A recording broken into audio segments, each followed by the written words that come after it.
अस्सलाम वालेकुम, welcome to my channel. और आज मैं एक न्यूज़ आपके साथ शेयर कर रही हूँ और बड़ी मुश्किल से हौसला कर पाई हूँ आज वीडियो बनाने का, क्योंकि ये बहुत ही बड़ा लॉस था हमारी फैमिली के लिए। और बिल्कुल भी हिम्मत ही नहीं होती इसी चीज़ के बारे में बात करने की, क्योंकि आप इतना ज़्यादा उसको फील कर रहे होते हैं and you feel really sad कि आप उसके बारे में बात भी नहीं कर पाते। और मैं कब से वीडियो बनाना चाह रही थी, लेकिन मैं आज बना रही हूँ। और मतलब इसको हादसे को कह लो कि हो गए हैं अब 1.5 साल से 2 साल होने वाले हैं, ऑलमोस्ट कह लो।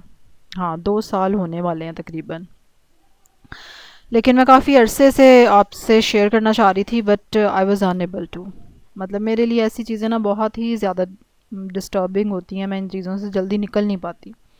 लेकिन मुझे वीडियो ज़रूर बनानी थी, मुझे ये चीज़ शेयर करनी थी, स्पेशली मदर्स के साथ, फादर्स के साथ, पेरेंट्स के साथ, अपनी जैसी माओं के साथ। अ, क्योंकि हम लोग बहुत ही कंसर्न्ड होते हैं अपने बच्चों के बारे में। और मेरी भाभी जो हैं, रोड एक्सीडेंट में उनकी डेथ हो गई and it was very sudden. और वो भी टीचिंग करती थी और मॉर्निंग सुबह में जा रही थी एंड उनकी बाइक का जो है आगे वाला टायर जो था वो पंचर हो गया, फट गया एंड दे कोलैप्स्ड। और वो जहाँ पे गिरी वहीं पे गिरी रहीं। 5 दिन के लिए हॉस्पिटल में रहीं, होश नहीं की उन्होंने। लेकिन मेडिसिन उनको दे रहे थे, डॉक्टर्स काफ़ी होपफुल थे। उनके ब्रेन इंजरी हुई थी अंदर ही, कोई खून वगैरह नहीं निकला था। बट दे वर सेइंग कि विद मेडिकेशन ना स्लोली बेटर हो जाएगा। लेकिन 5 दिन बाद वही हुआ कि जिसके लिए हम बिल्कुल भी तैयार नहीं थे जहनी तौर पे। और अभी मतलब इतने छोटे बच्चे हैं देखें, और सिर्फ 2 बच्चे थे। और कोई एज भी नहीं थी ख़ास उसकी, मतलब अराउंड 30 ईयर्स होगी। सोनिया नाम था मेरी भाभी का। And she passed away. और मेरे लिए बहुत शॉकिंग ये न्यूज़ थी, and specially because I am a mother. तो आप खुद भी सोच सकते हैं कि जब मदर इस तरह से चली जाएं, तो अब हम अपने बच्चों को छोड़ते भी नहीं हैं 1 मिनट के लिए ना। एंड इस तरह से अगर कुछ हो जाए तो आप क्या करेंगे, व्हाट यू विल डू। इस वाक़ये ने मुझे काफ़ी हद तक हम्बल किया, इन द सेंस कि मैं अपने बच्चों को लेके इतनी ज़्यादा सीरियस हूँ, इतने ज़्यादा उनके लिए मैंने इतना बड़ा स्टेप उठाया उनको स्कूल से उठाने वाला, जो कि आजकल के माशरे में बिल्कुल भी एक्सेप्टेबल चीज़ ही नहीं है। यहाँ पे लोगों को समझ ही नहीं आती एंड दे जस्ट कि हम अपने बच्चे के लिए बहुत कुछ सोचते हैं, बहुत कुछ करना चाहते हैं, करते भी हैं।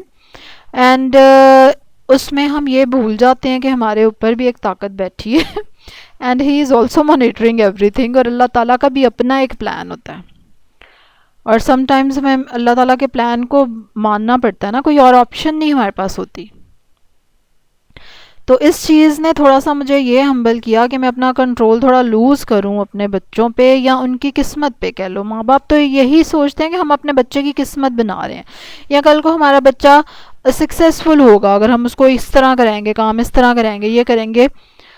लेकिन इन बिटवीन हम भूल जाते हैं कि हम अपने बच्चे के साथ कितनी देर के लिए हैं। क्योंकि अक्सर हम पढ़ाई के चक्कर में या बच्चे के फ़ायदे के चक्कर में बच्चे को काफ़ी डांटते हैं और काफ़ी ज़्यादा डिसिप्लिन वाइज सख्ती करते हैं एट टाइम्स, जिसके लिए हम खुद बाद में परेशान होते हैं, बच्चे को भी परेशान कर रहे होते हैं। एंड मतलब you can understand this thing कि जितने हम सीरियस हो जाते हैं अपने बच्चे को लेके ना, और उसमें बच्चे को ही बोलना शुरू कर देते हैं। तो मैंने काफ़ी कोशिश की अपने आप को ये बताने की कि शुक्र करो कि मैं हूँ अपने बच्चों के साथ अभी। मुझे जो इम्पोर्टेंट सबसे चीज़ है उस पर फोकस करना चाहिए। ठीक है, मैं अपने बच्चे को अपने जो दे के जाना चाहिए वो दूँ सबसे पहले। और बच्चे के लिए सबसे ज़्यादा ज़रूरत है आपका प्यार, आपका टाइम, आपकी तवज्जो। ठीक है, डेफिनेटली उसके बाद आपने बच्चे को एजुकेशन भी देनी है, उसको इस काबिल भी आपने बनाना है कि वो कमा भी सके। ठीक है, लेकिन जो चीज़ पहले आती है वो पहले ही आती है। अक्सर हम वक्त देना भूल जाते हैं, तवज्जो देना भूल जाते हैं, और बच्चे के साथ इंजॉय करना भूल जाते हैं। हमें सिर्फ मुस्तकबिल की ही फ़िक्र रहती है कि ये हो जाएगा, बच्चे ने ये ना किया तो ये हो जाएगा। अजीब से हम एक पिंजरे में कैद रहते हैं। देन रिसेंटली अगेन मेरे पास 2 बच्चियां आ रही थी घर पे, उनको मैं काम करवा रही थी। 9th-10th में वो हैं, मैट्रिक के उन्होंने पेपर्स देने हैं, और अभी उनकी मदर ने उनका एडमिशन भेजा है, and all of a sudden she passed away. Imagine कि उनकी मदर को इतना थोड़ा टाइम मिला अपने बच्चों के साथ गुजारने के लिए। क्या क्या उनके प्लान थे, because she use to discuss with me कि वो अपनी बच्चियों के लिए क्या प्लान कर रही हैं इन फ्यूचर, इंशाल्लाह उनके लिए क्या वो चाहती हैं, but she is not here to fulfil her plans. वो अपने प्लान को फुलफिल करने के लिए यहाँ पे है ही नहीं, अब ना ही आ सकती हैं।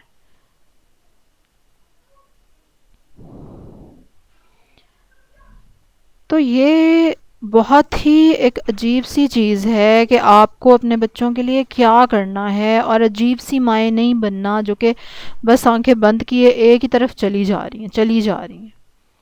क्योंकि इन इवेंट्स ने रियली मुझे स्टॉप किया है, और मुझे ये चीज़ का एहसास दिलाया है कि उतना ही करो जितने के काबिल हो, जितना आपको टाइम मिला है और जो आप कर सकते हैं। क्योंकि हम पेरेंट्स जो है ना, बच्चे के खुदा बन जाते हैं, अल्लाह माफ़ करे।